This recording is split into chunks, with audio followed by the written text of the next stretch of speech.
SSC GD के लिए हमारा ये क्वेश्चन काफ़ी ज़्यादा इंपॉर्टेंट है। ये हमसे यहाँ पे पूछ रहा है कि अल्पसंख्यकों के सांस्कृतिक एवं शैक्षिक अधिकारों की सुरक्षा भारतीय संविधान के किस अनुच्छेद द्वारा सुनिश्चित की गई है।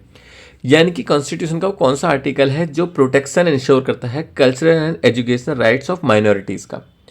तो ये कुछ आर्टिकल हमें ऑप्शंस में दिए हैं। इसका जो सही आंसर है वो हमारा है आर्टिकल 29, यानी कि अनुच्छेद 29। चलिए इस अनुच्छेद 29 के बारे में 29 के बारे में थोड़ा सा समझ लेते हैं। जो हमारा अनुच्छेद 29 है ये भारतीय संविधान के भाग 3 के अंतर्गत आता है, यानी कि एक मौलिक अधिकार जिसे हम कहते हैं।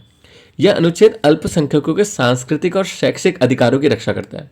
इसके दो भाग हैं, जैसे अनुच्छेद 29(1). अब ये क्या होता है, भारत के किसी भी नागरिक समूह को अपनी भाषा, लिपि, संस्कृति यानी कि लैंग्वेज, स्क्रिप्ट और कल्चर, इन चीज़ों को सुरक्षित रखने और संरक्षित रखने का मौलिक अधिकार देता है।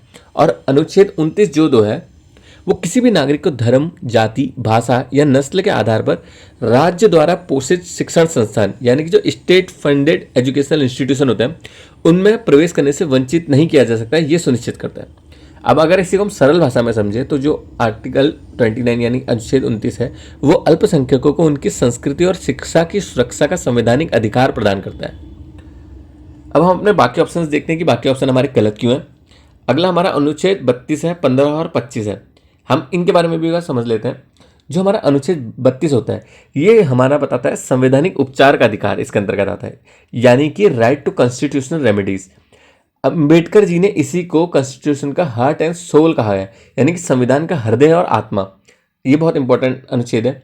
अनुच्छेद 15 जो है वो हमारा कहता है भेदभाव का निषेध, यानी समानता का अधिकार, equality and prohibition of discrimination. अनुच्छेद 25 जो है वो बताता है हमारा धर्म की स्वतंत्रता, यानी फ्रीडम ऑफ रिलीजन। अच्छा, जो अल्पसंख्यक अधिकारों से जुड़े कुछ बहुत ही इंपॉर्टेंट आर्टिकल है जैसे 29 और 30, इन दोनों को हम लोगों को यहाँ पे याद कर लेना चाहिए, इससे अक्सर पूछा जाता है।